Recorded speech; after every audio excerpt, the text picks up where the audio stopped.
پچھلے سال ایک بھائی نے مجھے میسج کیا اور کہا کہ مجھ پر بہت زیادہ قرضہ ہیں، تقریباً 20 لاکھ روپے سے زیادہ قرضہ ہیں، کاروبار میں نقصان ہوا ہے۔ اس طریقے سے بہت سارے پریشان حال لوگ رابطہ کرتے ہیں کہ ہمیں کوئی وظیفہ بتاؤ، کوئی عمل بتاؤ۔ تو میری کوشش ہوتی ہے کہ میں ان کو ایسا وظیفہ بتاؤں، ایسا عمل بتاؤں جو آپ صلی اللہ علیہ وسلم سے ثابت ہو۔ اس کی وجہ یہ ہے کہ جو چیز آپ صلی اللہ علیہ وسلم سے ثابت ہو، آپ اس کو پڑھیں گے تو آپ کو دو فائدے ہوں گے۔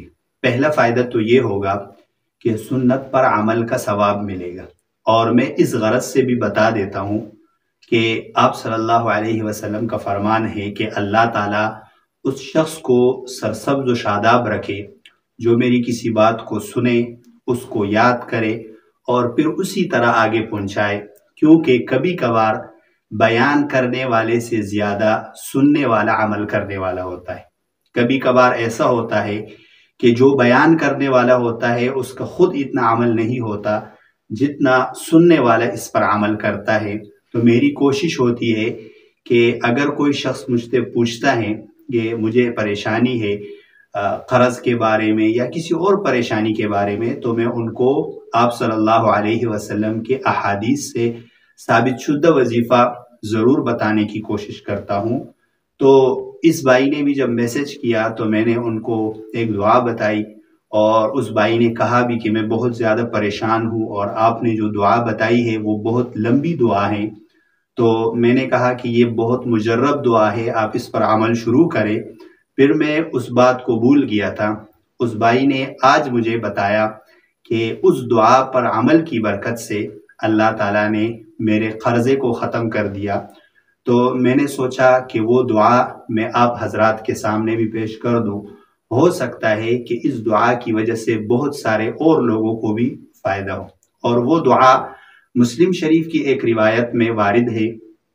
دعا تھوڑی سی لمبی ہے، لیکن اگر آپ اس دعا کو اس طریقے کے ساتھ پڑھیں گے جس طریقے کے ساتھ وہ آپ صلی اللہ علیہ وسلم سے ثابت ہے، تو اللہ تعالیٰ کی ذات سے امید ہے کہ آپ کا جتنا بھی بڑا قرضہ ہوگا وہ اس دعا کی برکت سے ختم ہو جائے گا۔ مسلم شریف کی روایت ہے کہ آپ صلی اللہ علیہ وسلم صحابہ کرام رضوان اللہ علیہم اجمعین کو حکم دیتے تھے کہ جب وہ سونے لگے تو دائیں کروٹ پر لیٹ کر وہ اس دعا کا اہتمام کیا کرے۔ دعا کے کلمات یہ ہے: اللہم رب السماوات السبع ورب العرش العظیم ربنا ورب كل شيء فالق الحب والنوى ومنزل التوراة والإنجيل والفرقان أعوذ بك من شر كل شيء أنت آخذ بناصيته اللهم أنت الأول فليس قبلك شيء وأنت الآخر فليس بعدك شيء وأنت الظاهر فليس فوقك شيء وأنت الباطن فليس دونك شيء اقض عنا الدین واغننا من الفقر۔ یہ دعا کے کلمات ہیں۔ میں کوشش کروں گا کہ نیچے کمنٹ میں یا ڈسکرپشن میں ان کلمات کو میں لکھ دوں تاکہ آپ حضرات کو یاد کرنے میں آسانی ہو۔ تو اس دعا کے پڑھنے کا طریقہ یہ ہے کہ جب آپ سونے لگے دائیں کروٹ پر لیٹ کر اس دعا کا اہتمام کیا کرے، اس کو یاد کرے، اس کو پڑھا کرے۔ انشاءاللہ اس دعا کی برکت سے آپ کے قرض ختم ہو جائیں گے۔ اگر اور بھی کوئی پریشانی ہو، غربت ہے، رزق کی تنگی ہے، تو وہ بھی اس دعا کی برکت سے انشاءاللہ ختم ہو جائے گا۔